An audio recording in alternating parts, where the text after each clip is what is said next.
Okay, so today we're changing the brake pads on a 2013 Mercedes Sprinter 2500.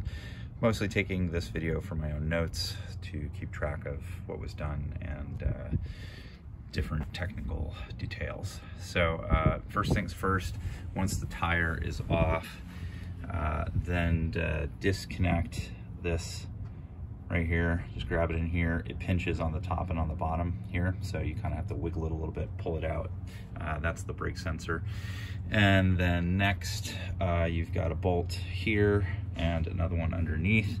You'll need a 13mm socket wrench to get those out. The threading is M8 by 1.0. And then after that, unfortunately, you will need to take this sensor completely off. There is a E bolt on the back. It's one of the starred ones. So you will need an E socket, E8 size, to remove that.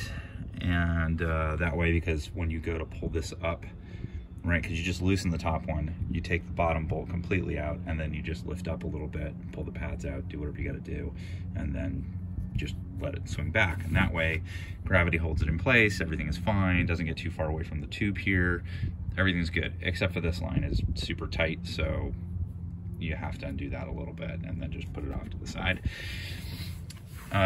So yeah, that one's an E-socket. This one's super easy, no problem, comes off.